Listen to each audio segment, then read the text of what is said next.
Iran బ్రహ్మాస్త్రం ప్రయోగించబోతోందా? Hormuz జలసంధిని ఇరాన్ మూసివేస్తుందా? ఇరాన్ ఆ పని చేస్తే ప్రపంచమంతా నష్టపోతుందా?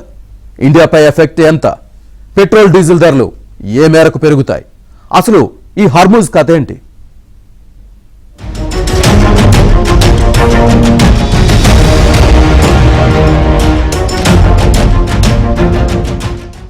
వరుస దాడులతో ఉక్కిరిబిక్కిరి అవుతున్న ఇరాన్ తమ దగ్గరున్న అసలు సిసలైన ఆయుధాన్ని తీసింది. అనుకున్నంత పని చేస్తోంది.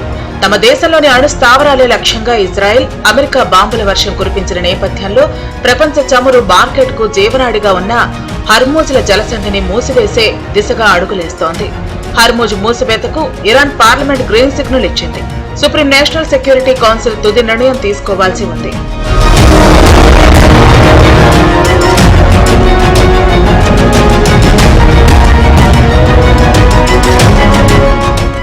ప్రపంచవ్యాప్తంగా రోజువారీ చమురు అవసరాల్లో 21% హర్మూజ్ ద్వారానే రవాణా అవుతోంది. అరేబియా సముద్రంలో ఒమన్ కు చెందిన ముసాండన్ ద్వీపకల్పం, ఇరాన్ మధ్య ఉన్న ఇరుకైన జలసంధి ఇది. దీనిలో ఓ చోట అత్యంత ఇరుగ్గా కేవలం 33 కిలోమీటర్లు మాత్రమే ఉంటుంది. ఈ మార్గం నుంచి నిత్య 2 కోట్ల బారెళ్ల చమురు వివిధ దేశాలకు వెళుతుంది. Saudi, Iran, UAE, Kuwait, Qatar, Bahrain, Iraq నుంచి చమురు బయటకు వెళ్లడానికి ఇదే మార్గం. ఈ జలసంధిని దాటుకుని చమురు గల్ఫ్ ఆఫ్ యెమెన్ కు అరేబియా సముద్రం ద్వారా వివిధ దేశాలకు వెడుతుంది. ఇక లిక్విఫైడ్ నేచురల్ గ్యాస్ ఎల్ఎన్జీ రవాణాకు కూడా అత్యంత కీలకం. 1/3 వంతు ఎల్ఎన్జీ కూడా ఇక్కడి నుంచే వివిధ దేశాలకు చేరుతుంది.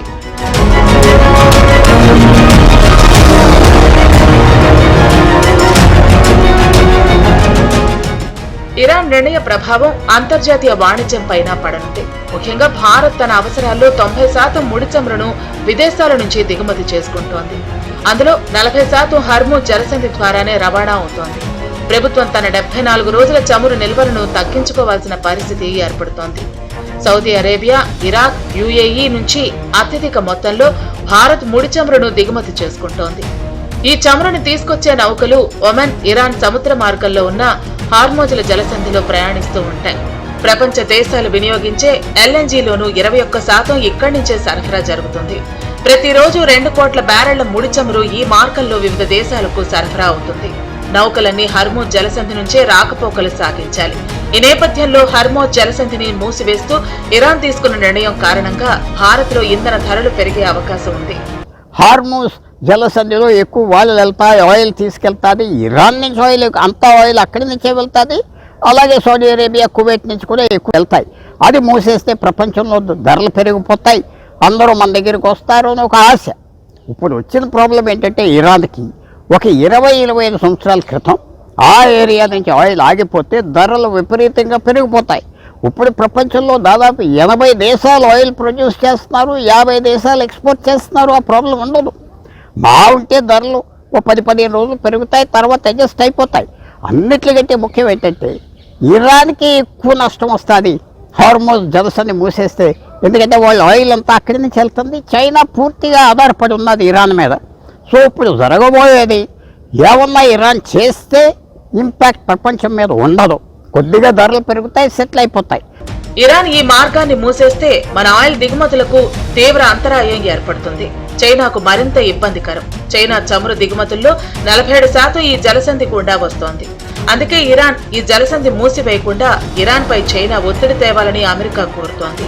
రష్యన్ ఆయిల్ ను హర్మూజ్ కు సంబంధం లేకుండా Suez canal, Cape of good hope, Pacific సముద్రం ద్వారా దిగుమతి చేసుకుంటోంది. America, west Africa, Latin America నుంచి దిగుమతుల ఖర్చు పెరిగినా వీటిని బ్యాకప్ ఆప్షన్స్ గా ఉపయోగిస్తోంది భారత్.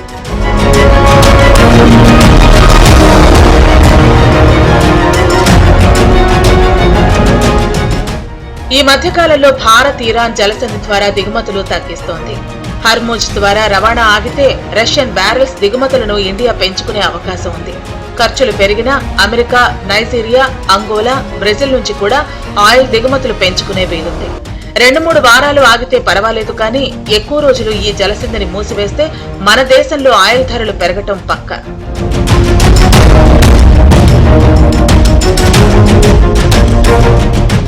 ప్రపంచంలోనే 3వ అతిపెద్ద ఆయిల్ దిగుమతి వినియోగ దేశమైన ఇండియా 51 లక్షల బ్యారెల్స్ క్రూడ్ ఆయిల్ ను దిగుమతి చేసుకుంటోంది. దీన్ని రిఫైనరీల్లో పెట్రోల్, డీజిల్ గా మారుస్తారు. సాంప్రదాయకంగా పశ్చిమాసియా నుంచి ఆయిల్ దిగుమతి చేసే ఇండియా 2022 ఫిబ్రవరిలో ఉక్రెయిన్ పై రష్యా దాడి తర్వాత రష్యన్ ఆయిల్ ను పెద్ద ఎత్తున కొనుగోలు చేయడం మొదలుపెట్టింది. అంతకు ముందు ఇండియా ఆయిల్ దిగుమతుల్లో రష్యా వాటా 1% ఉండగా 2024 నుంచి 25లో దాదాపు 40% చేరుకుంది. ఇప్పటికే బ్యారెల్ ముడి చమురు ధర $80 వద్ద కదలాడుతోంది. ఇక ఇరాన్ తాజా నిర్ణయంతో బ్యారెల్ ధర $120 నుంచి $150 పెరిగే అవకాశం ఉంది. భారత్ తో పాటు ముడి చమురు అధికంగా దిగుమతి చేసుకునే చైనా, జపాన్, యూరోపియన్ యూనియన్ పై ప్రభావం చూపనుంది. It's very difficult to speculate on the price factor. The oil price for a long time was between 65 and 70, then it was between 70 and 75.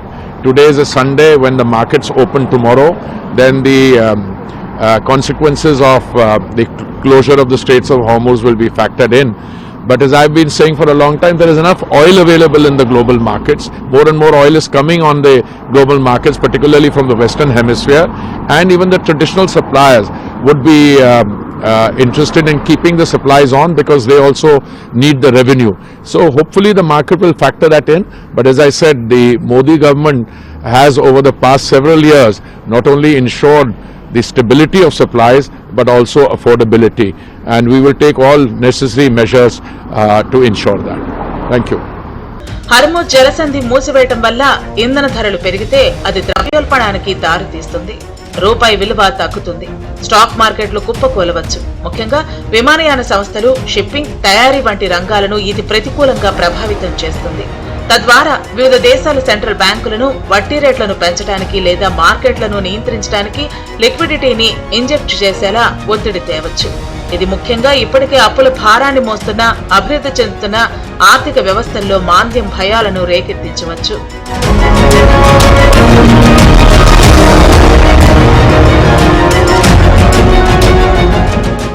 Iran ఏకపక్షంగా హర్ముజ్ జలసంధి మూసేయటం వల్ల గల్ఫ్, పశ్చిమ దేశాలు ఆగ్రహానికి గురయ్యే అవకాశం ఉంది.